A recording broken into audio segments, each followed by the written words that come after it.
Do you know who is the largest investor in Equity Bank? Anyone with an idea? FAO does know. I'm talking about the investor. Actually, he's the #1 shareholder. Anyone with an idea?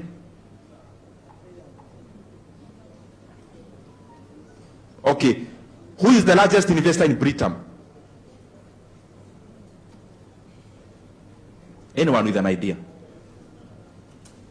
Britain. Or one of them. Any investor you know in Britain. Any shareholder you know within Britain. Yes, sir. Who? Munga Kahara. Yes, an individual. That's good, but I would want to get a fund, a company, so to say, an organization. Yes? Very good. African Invest is a PE fund. Now, did they have to come to the market to buy shares? Did they?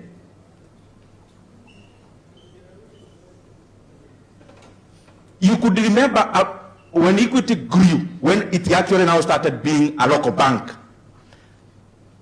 Some of you, do you remember a time where or when Heria's Capital invested in Equity Bank? Heria's Capital is also a PE fund. Did they come to the market to buy? They didn't. What I'm trying to say, we all have the money to play in that league in this hall. Let's use our might for the benefit of growth of these companies and the growth of our money. And how do we do it? And why do we do it? If you look at even in terms of individuals and companies who have grown, take a person like Peter Thiel in the US. He invested $500,000 only. $500,000 in Facebook at the early stage. Okay, he sold along the way. If he never sold his equity, he had a 10% in Meta, Facebook. The current value as we talk today, 10% of Facebook would be around 150 billion US dollars.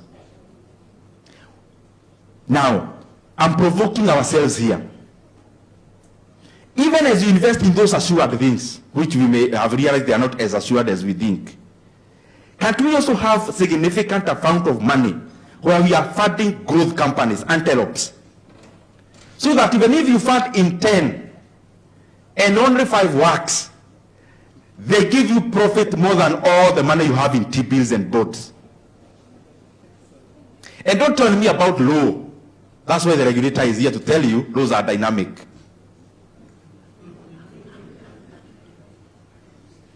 Take a company called Apple, Simu. There's a guy who was called Mike Makula.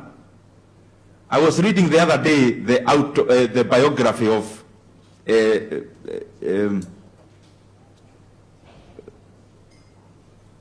former CEO of Apple. Mike Makula at some point, he invested only 250,000 US dollars. By the time Apple was listing, he had a 14% stake. 14. We are talking about a company that has been founded in our generation. If he never sold, he has sold some. He still retains some. Thus, they could be worth 500 billion US dollars. Even if we invested that money in the best government instrument in the world, let's say he invested 100% of that money and 100 times of it, even to increase the quantum, the gain on this other side is very high. What I'm trying to say is, we must also unlock our money by putting it in anything that can grow. You'd rather than you buy a mango tree, it grows and bears fruits. Anything with life. These static assured instruments have no life. I gave you about BYD. Berkshire Hathaway invested in 2008. It invested 230 million US dollars. It's quite some money for a 10% stake. They sold last year, the final batch. They got 30 times their money. 30 times. Their money increased by 30 times. I'm saying not 30%, 30 times. Yes, as we do all those other things which are assured, can we also focus on something that can grow? That's my point.